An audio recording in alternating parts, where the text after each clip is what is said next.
কথার দিকে খেয়াল করুন। আল্লাহ তাআলা ইবলিস শয়তানকে আর যত ফেরেশতা ছিল সবাইকে একবার বলেছিলেন আসমানের উপরে তোমরা আদমকে একটা সিজদা করে দাও। এটা হলো আল্লাহর হুকুম, আল্লাহর আদেশকে মানতে হবে। সবাই মানলো, ইবলিস শয়তান মানলো না। তো আল্লাহর একটা আদেশকে যদি না মানে তাহলে সেটা কি ভালো হলো? তো মুজরিম হয়ে গেল। ইবলিস যে আল্লাহর কথাটাকে মানলো না, গুনাহগার হলো, মুজরিম হলো। মুজরিম হলো কি হলো না তো বুঝেন। আমি আপনাকে 5 মিনিট আগে বলেছি যে মুজরিম হবে তার সাজা আমি দিবই দিব, বদলা আমি চুকাবো। আল্লাহ কেমন করে বদলা চুকাবেন তো দেখেন। ওকে যে জিজ্ঞেস করলেন, আমি যে বললাম সিজদা করে দাও, কেন করলে না? ইবলিস শয়তান হাড়ধাড় করে বলছেন, আমি হলাম আগুনের তৈরি আর আদম হলো মাটির তৈরি। মাটি পায়ের তলায় গড়াগড়ি করে আর আগুন উপর দিকে লেলিহান শিখার মতো দৌড়ে দৌড়ে পালাই। তা আমি হলাম আগুনের, আমার ইজ্জত বেশি, কাজে আমি যার ইজ্জত কম তাকে কেন সিজদা করতে যাব?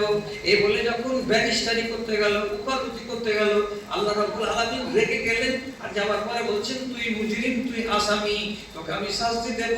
কি শাস্তি দিলেন? ওকে রাব্বুল আলামিন সমস্ত ফেরেশতাদের নেতা বানিয়ে রেখেছিলেন। একটা বড় কুরসি দিয়েছিলেন, চেয়ার দিয়েছিলেন, সম্মানের চেয়ার। লাঠি মেরে চেয়ারখানাকে আল্লাহ তাআলা কেড়ে দিলেন আর নেওয়ার পরে বলছেন, ফাখরুজ ইন্নাকা রাজিম, এখান থেকে বেরিয়ে যা, তোকে ঝাঁটা মেরে দিলাম, তোর কপালে আমি বাঁধন মেরে দিলাম, তোকে এখানে থাকতে হবে না, তুই মুজরিম, মুজরিমকে সাজা দিবই দিব। চেয়ারটাও চলে গেল, সম্মান চলে গেল, আর বেইজ্জত হয়ে ঝাঁটাকর হয়ে আল্লাহর দরবার থেকে জমিনে নামিয়ে দেওয়া হলো। এর নাম শয়তানের রাজিম। এটা আল্লাহর শাস্তি। শয়তানের রাজিম মানে ঝাঁটা খাকা শয়তান। আজ পর্যন্ত কত ঝাঁটা খেয়েছে? পৃথিবীতে যত দেশ আছে 228টা দেশ আছে, সব দেশে আজান হয়, সব দেশে মসজিদ আছে, সব দেশে মানুষেরা নামাজ পড়ে। একটা নামাজি আপনি যদি মসজিদে এসে মাগরিবের নামাজ শুরু করেন কি করতে হবে দেখেন তো, কত বড় সাজা এটা। আপনি আল্লাহু আকবার বলে দাঁড়ালেন, আল্লাহ পায়ের বাণী পড়ে নিলেন, আর যেটা পড়া হবে তারপরে কি করতে হবে? আউযু বিল্লাহিস সামিউল আলিম মিনাশ শাইতানির রাজিম, বিসমিল্লাহির রহমানির রহিম। তার মানে কি? পৃথিবীর সমস্ত মুসলমানকে বলা হয়েছে নামাজে যখন দাঁড়াবে তখন এই কোরআন তিলাওয়াত করার আগে ইবলিস শয়তানের কপালে জুতা মারতে হবে, ঝাঁটা মারতে হবে, না হলে শাস্তি হবে না। একদিন একটা আল্লাহর আদেশকে মানলো না। তো আজ কতদিন আগে দুনিয়াতে ওকে নামাচ্ছে আল্লাহ? 10,000 বছর আগে। ইবলিসকে আল্লাহ তাআলা দুনিয়াতে নামিয়েছে, আদমকে নামিয়েছে আর হাওয়াকে নামিয়েছে একই দিনে, একই ডেটে। আসমান থেকে 3 জনকে আল্লাহ তাআলা নামাচ্ছেন দুনিয়াতে। আর এদের নামা কতদিন হলো? তো 10,000 বছর হয়ে গেল। 10,000 বছর থেকে এদের নামে, এই ইবলিস শয়তানের নামে আউযু বিল্লাহি মিনাশ শাইতানির রাজিম রাজিম রাজিম চলতে আছে, কিয়ামত পর্যন্ত চলবে। এখন বলেন যে আল্লাহর একটা আদেশকে অমান্য করার জন্য আল্লাহ কতগুলো আযাব দিলেন একে, যে রাজিম কথাটা দুনিয়ার মুসলমান বলতে আছে, কিয়ামত পর্যন্ত চলতে আছে, একটা হুকুমকে মানেনি বলে।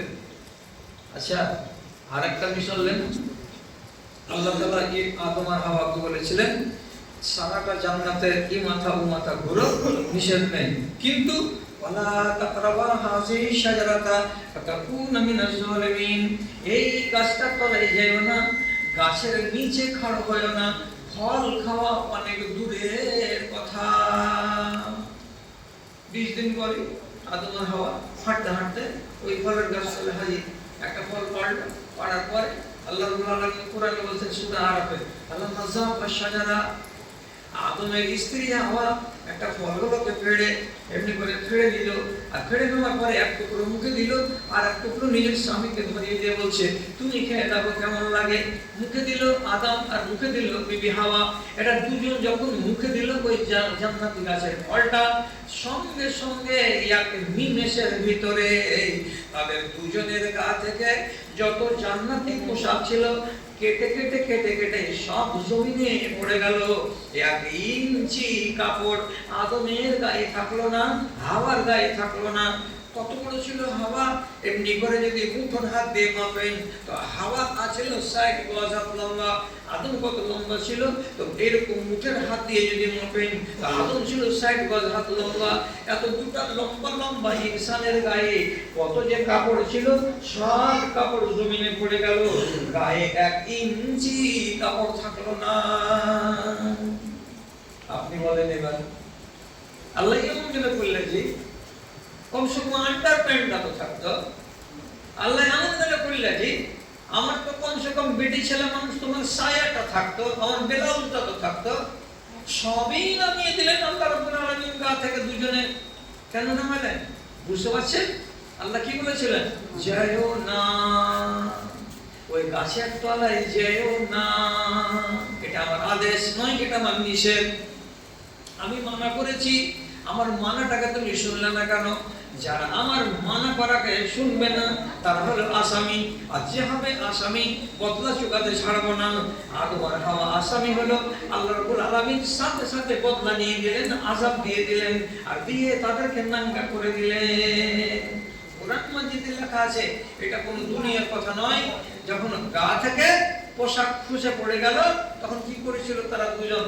তফিকা ইয়াসিফানি আলাইহিমা মিন ওয়ারাকিল জান্নাতে। জান্নাতের বড় বড় যেমন সেগুনের পাত হয়, সেগুন গাছের বড় বড় পাত, ওরকম বড় বড় পাতাওয়ালা গাছ থেকে পাতাকে পেড়ে দুটা তিনটাকে একটাকে আরেকটার সঙ্গে গেঁথে দিয়ে এই হযরত আদম নিজের সতরটাকে ঢাকলেন, আর এমনি দু তিনটা পাতাকে জোড় দিয়ে মা হাওয়া ওর নিজের সতরটাকে ঢাকলেন।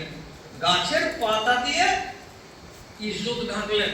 অথচ আল্লাহ তাআলা কোটি কোটি টাকা মূল্যের রেশমের কাপড় ওদেরকে গায়ে চাপাতে দিয়েছিলেন। তো আল্লাহর নিষেধকে না মানলে কি হবে? মানুষ গুনাহগার হবে, আর গুনাহ হতে গেলে ওকে আসামি বলা যাবে, আর আসামি হতে গেলে আল্লাহ বলছেন সাজা দিব। এই দুটো যে মিশাল আপনাকে দিলাম শিখবার জন্য, এখন আপনি নিজের দিকে তাকান। আপনি কি আসামি? আপনি কি ভুল করেন? আপনাকে মনে পড়ছে যে হ্যাঁ আমরা কোনোদিন ভুলভাল করেছি বা আমাদের পাপ আছে?